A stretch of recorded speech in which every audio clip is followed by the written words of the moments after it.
Assalamualaikum warahmatullahi wabarakatuh. Waalaikumsalam warahmatullahi wabarakatuh. Selamat siang, selamat berjumpa kembali di channel Bicara Parlemen. Hari ini kita menghadirkan salah satu anggota DPRD dari politisi Partai Amanat Nasional, Bapak Dewan Subari Asnawi, yang beliau saat ini berada di Dapil 3 ya Pak? Dapil 1, Dapil 1, Dapil Sapi Jombang. Purwakarta Jombang. Beliau saat ini berada di Dapil 1 Jombang Purwakarta, yang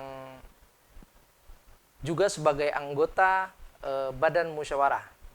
Baik, sebelum kita berbincang lebih jauh tentang siapa Bapak Dewan Subari Asnawi ini, kita akan sapa dulu beliau. Assalamualaikum Pak Dewan. Waalaikumsalam warahmatullahi wabarakatuh. Terima kasih bisa broadcast di Bicara Parlemen. Saya Subari Asnawi dari Dapil 1. Alhamdulillah terpilih dan bisa menyuarakan suara rakyat untuk Kota Cilegon, khususnya kita di Dapil kita pemilihan. Oke, baik Pak. Sepertinya lumayan agak padat juga schedule-nya Pak. Beberapa hari kita coba mengkomunikasikan, pengen disiapkan waktunya, belum sempet belum tercapai lah ya Pak, belum tercapai sampai hari ini akhirnya sedikit diculik aja nih gitu lah gitu. Soalnya kita juga kebetulan sebagai sarana untuk publikasi kepada masyarakat Kota Cilegon kaitan dengan seperti apa sih kerja anggota DPRD Kota Cilegon, lalu kemudian dari mana sih gitu asal usulnya gitu. Sebelum kita lebih jauh, mungkin masyarakat Kota Cilegon lain belum memahami nih profil daripada Pak Dewan Subari ini. Bapak boleh lagi lengkapi lagi soal siapa Pak Dewan Subari ini. Monggo silakan. Terima kasih. Mungkin masyarakat Cilegon, siapa sih sosok Subari Asnawi itu? Dari mana sih asalnya? Latar belakang akademiknya dari mana sih? Kan gitu. Kita perlu ketahui, saya lahir dari mungkin dari pengusaha kecil. Kita ikut di dunia politik mungkin sebagai simpatisan dari tahun 1999. Tetap kita di Partai Amanat Nasional, tetap satu komando sampai hari ini, sampai kita juga ngikuti kontestasi pileg di Dapil 1, walaupun saya tempat tinggal ada di Dapil 2 di Citangkil, tapi alhamdulillah saya pemilihan karena di Dapil Jombang Purwakarta mungkin banyak keluarga lah. Kita lahir di situ, di tepatnya di lingkungan Kubang Lampit, Kelurahan Tegal Budan, kan Kecamatan Purwakarta. Keluarga besar ada di situ, tapi bukan dari besarnya kita, tetap doa dari keluarga besar dan dukungan dari terpilihnya dari dukungan masyarakat Jombang Purwakarta, sosok yang kita lahir di Kubang Lampit, sekolah di SDN Belacu, lanjut ke SMP Al-Hadid, kita lulusan di Sekolah Pertanian Menengah Atas Kabupaten Serang. Alhamdulillah kita jenjang ke akademik kita beberapa kali, tapi saya tidak lulus. Tapi alhamdulillah setelah kita di parlemen kita meraih predikat, ya saya sarjana lah. Alhamdulillah. Latar belakang orang tua saya pengabdian di dulu bukan kelurahan ya, namanya desa. Mungkin pengabdiannya banyak di situ, mungkin melihat dari sosok orang tua ataupun kita sebagai sosok tokoh juga kan, sosok pemuda di Kubang Lampit juga di daerah kita masih, ya saya coba aja lah, mencoba memberikan diri untuk kontestasi di lewat politik lewat Oke. Partai Amanat Nasional. Mudah-mudahan masyarakat bisa menilai sosok-sosok yang membeler lah Iya. dan dalam menjemput aspirasi-aspirasi masyarakat dalam perebutan anggaran untuk pembangunan di Kota Cilegon. Mungkin itu Pak, Siap. sosok saya. Pemirsa, tadi kita sudah melihat profil singkat dari Bapak Dewan Subari Asnawi. Rupanya perjalanan ini, karir politik ini lumayan cukup panjang, meskipun beliau baru masuk di parlemen di periode sesi ini ya Pak. Perjalanan di sebagai kadernya cukup banyak dan tentu telah melewati berbagai pengalaman. Nah, kita akan juga tanya soal Di parlemen ya. iya, kita oke, baik. Kita akan tanya sedikit soal bagaimana sih Pak Dewan ini. Wah, cut. Sebentar, Pak. Baik, itu sepintas sosok daripada profil Pak Dewan Subari Asnawi dengan berbagai pengalaman yang dilewati sebagai kader dan sekarang juga menjadi salah satu anggota parlemen, sehingga ini cukup memiliki pengalaman lah, kira-kira begitu. Nah, kemudian kita akan tanya nih ke Pak Dewan soal perbedaan menjadi kader PAN sebelum dan sesudah di parlemen. Pak, bisa dijelaskan nggak Pak perbedaannya Pak dulu pada saat di kader di PAN juga dan saat sekarang di parlemen sebagai gerbong dari PAN juga, ini ada perbedaan nggak Pak kerja-kerjanya Pak? Ya tentu ada perbedaan. Kita partai politik itu sebagai kepanjangan untuk menuju ke parlemen. Sebelum kita di parlemen, kita pengurus mulai dari tingkat kelurahan sampai kita tingkat kecamatan sampai jadi pengurus harian di DPD PAN. Alhamdulillah saya dan kepengurusan aktif itu kurang lebih di 2 periode ya, di eranya pimpinannya Pak Alawi.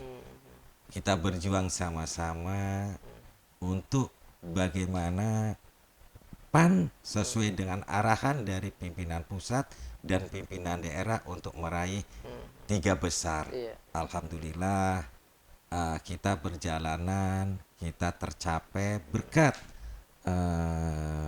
dukungan dan dari masyarakat Kota Cilegon.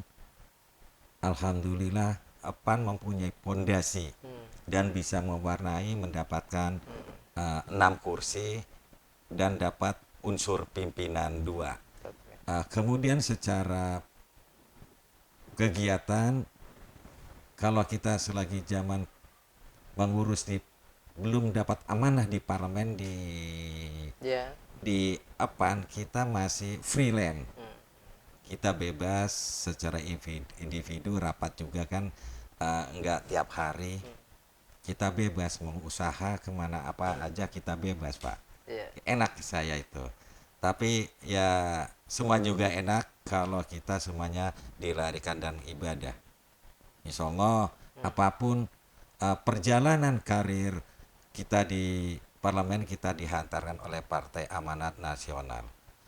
Kemudian tadi yang disampaikan oleh Bapak, kenapa sih saya baru hari ini kita bisa bicara di parlemen? Ya mungkin nggak pas saja di akhir tahun, mungkin banyak agenda-agenda. Alhamdulillah saya dipercaya di fraksi PAN sebagai sekretaris dan menduduki alat kelengkapan dewan, ada di komisi 1. Saya alhamdulillah saya dipecah di komisi 1 walaupun anggota, tetap saya mensuarakan terkait dengan pemerintahan sebagai mitranya. Kemudian kita masuk di alat kelengkapan di badan musyawarah, kemudian di Pabemperda yang saya harus banyak PR untuk menyelesaikan Iya, perda yang belum terselesaikan di tahun 2024-2025. Alhamdulillah di akhir tahun 2005 ini kita bisa menyelesaikan mungkin 6 sampai 8 lah. Insyaallah. Kemudian saya bisa hadir di sini setelah kita menyelesaikan perda BPRS ya. Kita alhamdulillah naiklah grade-nya sekarang jadi perseroda. Oke. Kan itu langsung Perseroda, bersetingkat, jadi ya. perseroda ya Pak. Jadi perseroda. BPRS. Alhamdulillah kita langsung menuju ke ke ke tempat proses ini. Begitu Pak. Oke. Itu perjalanan saya. Siap, siap. Alhamdulillah lah ya, dengan padatnya waktu kita bisa berbagi, Siap.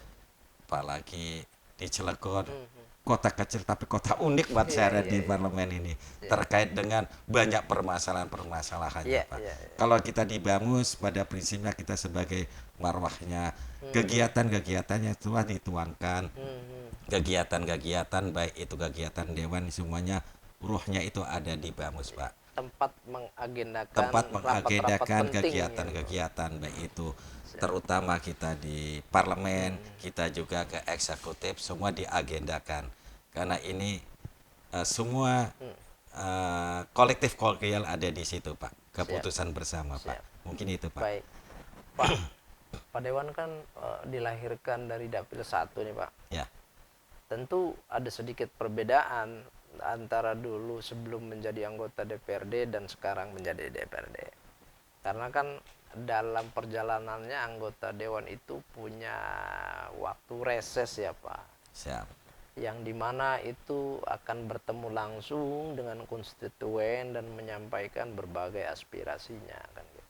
Nah, di momen-momen ini kan menjadi suasana baru tuh Pak gitu kan. Artinya sebelumnya kan kita belum. Nah, tentu ada banyak dinamika nih. Banyak yang disampaikan, banyak yang menjadi keluhan, yang akan menjadi kerja-kerja Pak Dewan itu nanti ke depan nih. Ada semacam suasana baru atau yang unik tidak sih Pak dalam proses-proses reses yang dilakukan Pak Dewan sendiri Pak? Ya. Kita sih nggak kaku ya, karena kita lahir dari kepengurusan partai politik dan selama ini kita ngikuti. Iya, sudah biasa ya hal gitu ngikuti ya. teman-teman yang Iya, sudah iya. jadi dewan duluan lah Iya, kan betul, gitu. betul, Selalu betul, kita betul. ngawal dalam kegiatan-kegiatan, mungkin ada katakanlah reses lah sebagai wadah, sebagai aspirasi setiap kita 2 tahun sekali kita mengadakan reses ke satu tempat. Alhamdulillah sih banyak masukan-masukan yang baik untuk membangun kota Cilegon, di dalam percepatan pembangunan kota Cilegon ya, terutama aspirasi masuk ke kita, baik itu mulai reses ataupun dalam kita di RJMD kita juga banyak masukan kan gitu untuk menitipkan pembangunan jangka pendek, jangka menengah dan jangka panjangnya sesuai dengan visi wali kotanya. Alhamdulillah saya tetap saya perjuangkan sesuai dengan kemampuan, sesuai dengan aturannya, bukan kemampuan, aturan-aturan yang ada regulasinya kan gitu. Iya. Baik Pak. Pak, ini kan periodisasi ini kan baru berjalan 1 tahun tuh Pak ya. Sudah 3 kali tahap reses ya Pak. Betul. Nah, kalau dikalkulasikan ini Pak, reses 1, reses 2, reses 3 misal. Nah ini paling banyak yang mana sih yang masyarakat ajukan, apakah infrastruktur atau apa itu Pak? Ya, kita ini kota industri, jujur. Tapi ini kasarnya kalau tingkat pengangguran nggak sebanding lurus gitu. Iya, iya. Kalau kita di pembangunan kan hitungannya kita sudah berjalan ya, Oke. baik itu pelayanan dasarnya kurang-kurang dikit hal yang wajar lah. Iya, iya. Tapi saya pertajam, untuk pelayanan dasar kita prioritaskan. Oke. Karena penilaian masyarakat kita itu hanya pelayanan dasar dulu dari pelayanan pendidikan.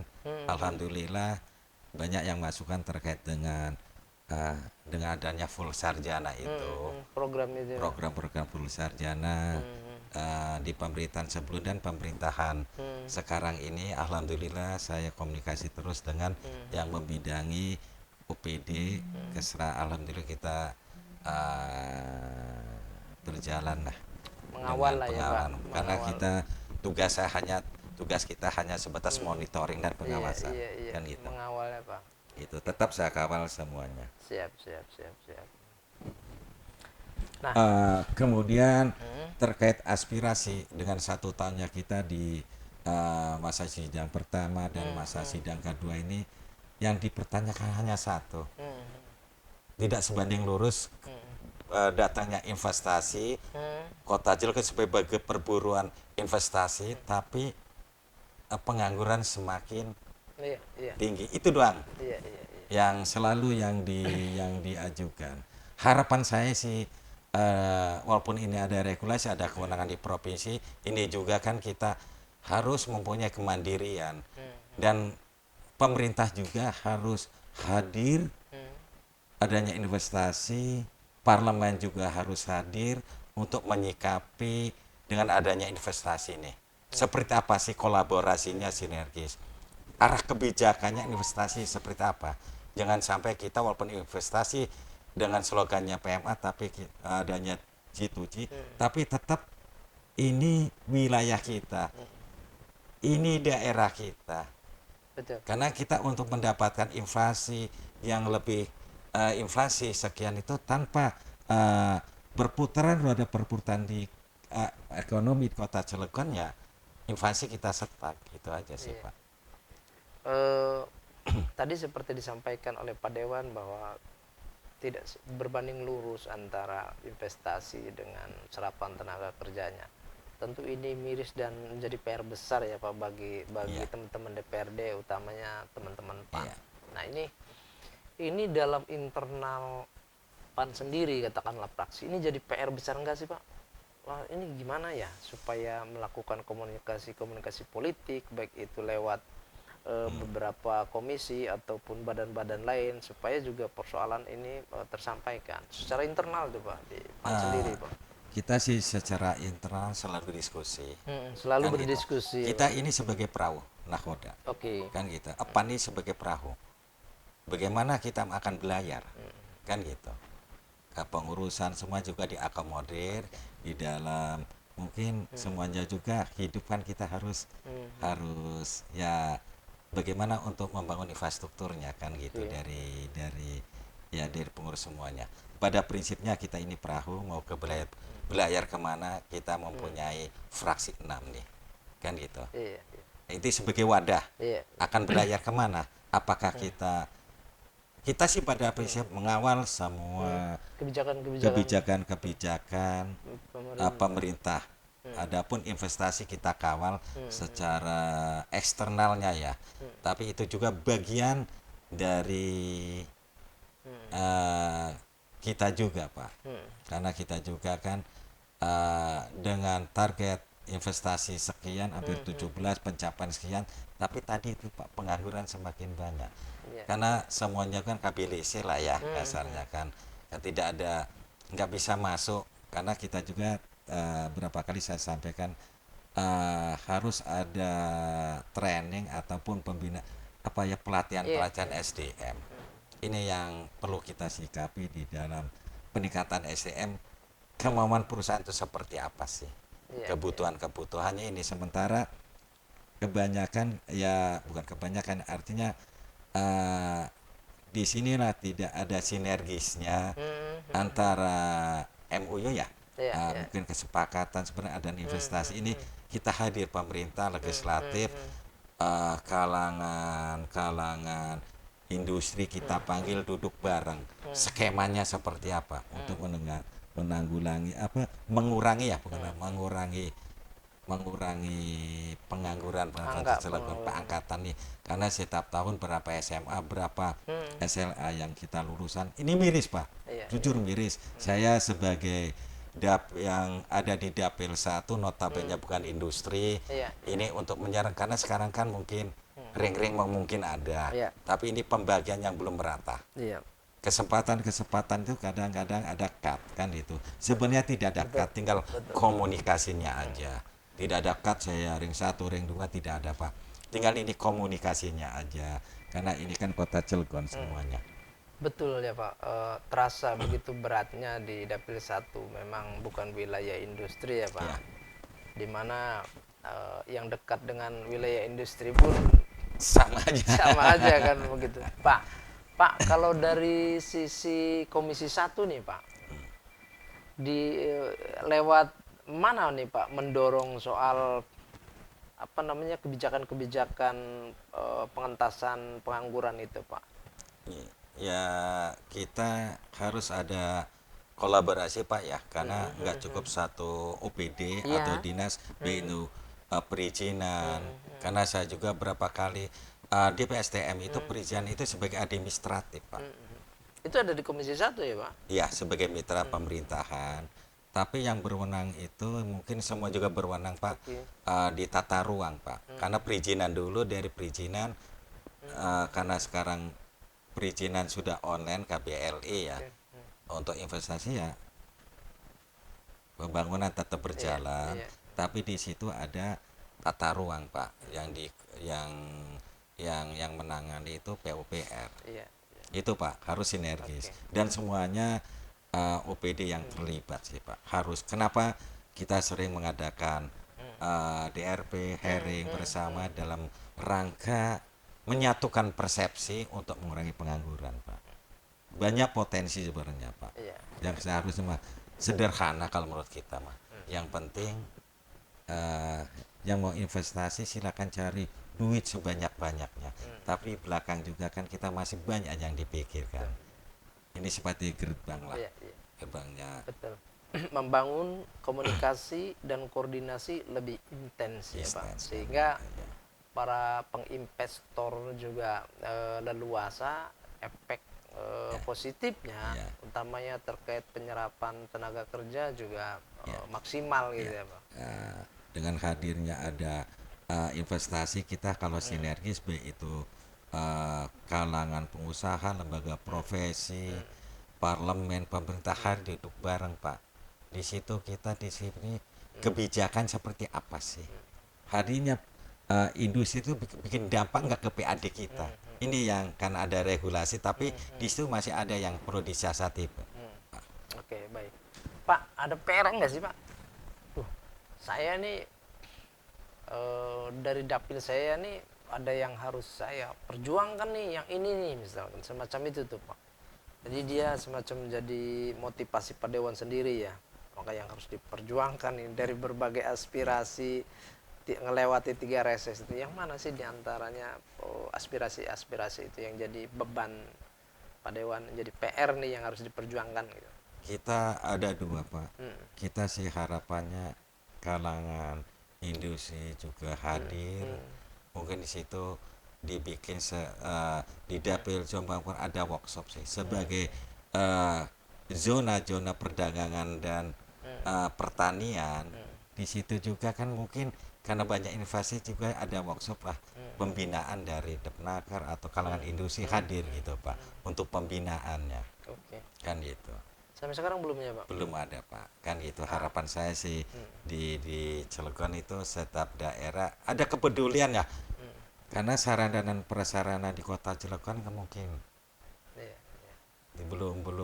belum maksimalnya jangan di balai latihan kerja itu aja Pak Iya, iya. yang dibutuhkan industri itu apa sih Oke. bentar lagi ini lagi tidak Iya, tidak matching, tidak tidak matching matching ya, gitu Pak. dengan Iya. balance gitu artinya industri kamuannya apa yang dilatih apa Ya kita sebetulnya bukan juga menolak atau menganggap program-program pelatihan ini nggak bagus, tapi kalau bisa lebih matching ya Pak. Iya.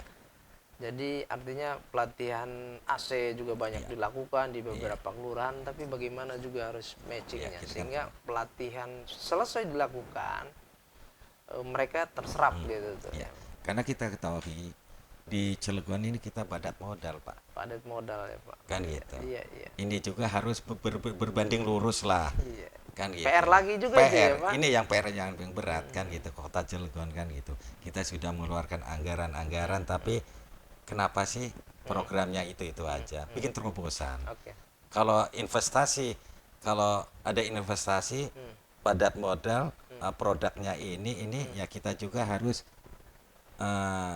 kerjasama apa yang kita buat pelatihannya untuk mengurangi pengangguran. Jujur saya di Dapil 1 kebanyakan mengeluhnya itu hanya Iya. Aspirasi itu ya Pak. Itu yang PR berat buat kita. Kalau pertaniannya ya normatif lah perdagangan. Betul. Memang dari beberapa teman anggota DPRD juga hampir menerima aspirasi seperti itu Pak. Nah ini tentu menjadi PR besar.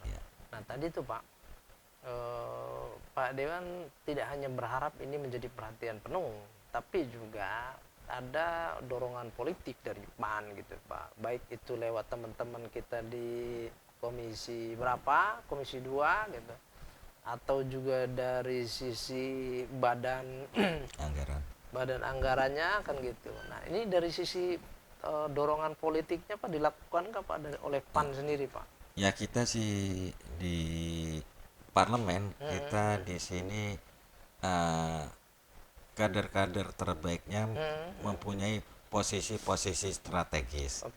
Di PAN sendiri punya unsur pimpinan. Banggar kita menempatkan 3 fraksinya.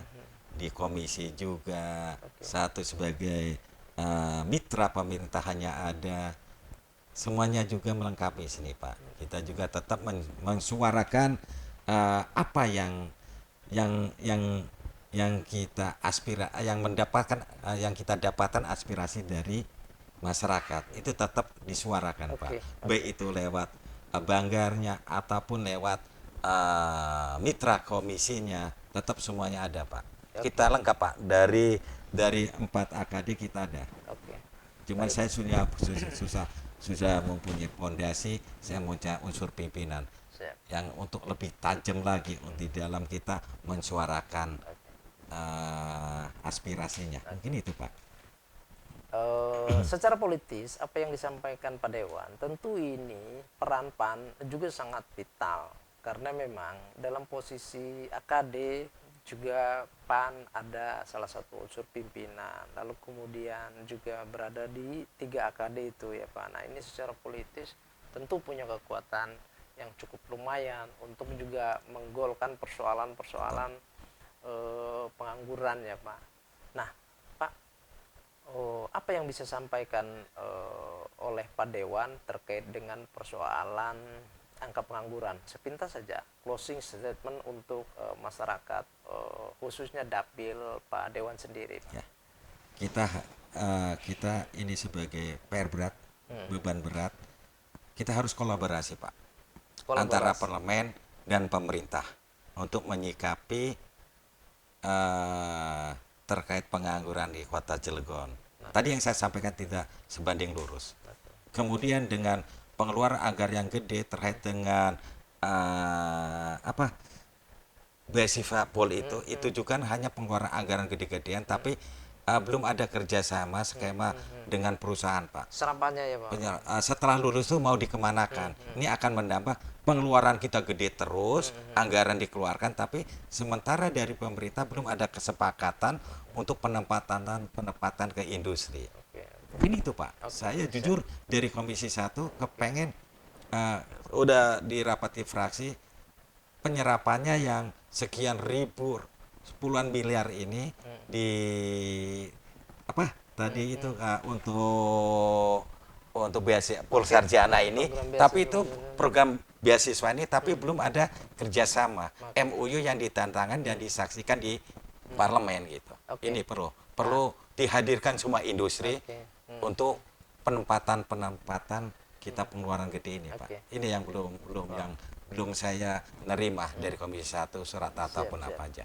Sehingga terdesain bahwa rencana-rencana itu berujung kepada serapan tenaga kerja. Ya. Baik, Pak Dewan, terima kasih atas waktunya, dan rupanya perbincangan kita hari ini sebetulnya cukup menarik. Nanti bisa kita lanjutkan di lain kesempatan.